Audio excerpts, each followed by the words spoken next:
As far as blepharitis and Meibomian gland disease, and we've talked about aqueous deficient disease, whether it's a lacrimal gland problem for dry eye or a Meibomian gland problem with Meibom problems, it's all goes to the tear layer.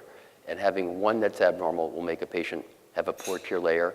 And so this ocular surface disease is really dry eye Meibomian gland disease. So we never separate them.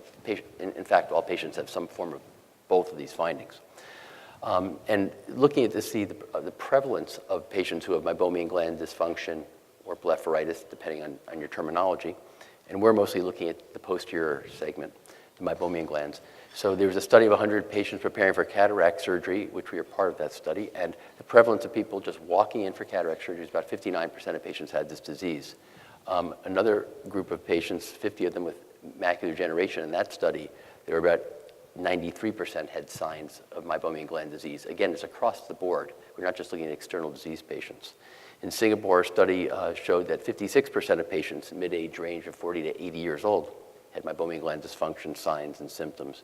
And a Spanish study of about 1,200 patients, a good 30% of these people had Meibomian gland dysfunction, both symptomatic or asymptomatic. So there's a big scattering between 30% and 90-something% on how people rate this disease, but it's prevalent and should be looked for because it leads to problems. And so the Meibomian gland, which is something we've made a living in after the last 20 years, are very important in ocular health and disease in the eye. And that's because the Meibomian glands produce this great oil, or chapstick, so to speak, to keep the eye hydrated and moist and in a good functioning layer. It stabilizes the tear film, and as all of us know when we were going through residency, the most important refracting surface of the eye is the tear film.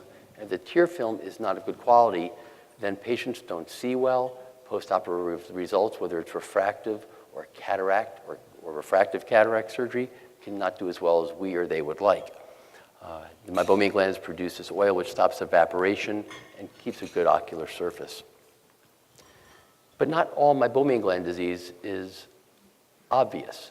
Certainly if patients come in with collarettes and scaling and scurf, you can see that. But sometimes, if you look up on the board, it's a pretty clean lid. And if you squeeze very hard, nothing comes out. We call this non-obvious Meibomian gland dysfunction. And so squeezing with a finger or a Q-tip and looking at what comes out, I would challenge you to say that these are normal secretions. They're not. They're toothpaste-like, gelatinous, and really non-functional, so to speak. And when talking about eyelid disease, and again, there's separators and lumpers, we kind of lump together, but really blepharitis has an anterior component, as seen on the top slide right, where there's crusting and scaling of the lashes, but also posterior disease, where there's abnormality of the secretions from the Meibomian glands. And they're mixed, but I would tell you this Venn diagram should be much more mixed. I think everyone has some components. And again, signs of anterior blepharitis would be scaling, collarettes, cylindrical dandruff, and just crusting, or what we used to call scurf. And signs of posterior blepharitis, when you look at the glands, surface-wise, you can see it's this foaming, which is due to the lipase activity of the bacteria. But you will get thickened secretions, diminished secretions, gelatinous, purulent. And we grade these secretions because as you treat, the secretions will improve in both volume and in consistency. You've seen some clinical slides, and there's so many ways of looking at posterior meibomitis or Meibomian gland dysfunction. And when we see these patients, we're grading them and we're putting it into our record. And we're looking for many things. The margins become thicker. They get telangiectatic vessels along the edges. They get notched lid margins. The lashes, because they live within the gland, which is now inflamed. You've heard that before already tonight. Lashes get distichiasis, trichiasis. They just don't work well. Sometimes if you look at the lid margin, you'll start seeing a little raised edge line, a line of marks, which kind of becomes more retroplaced.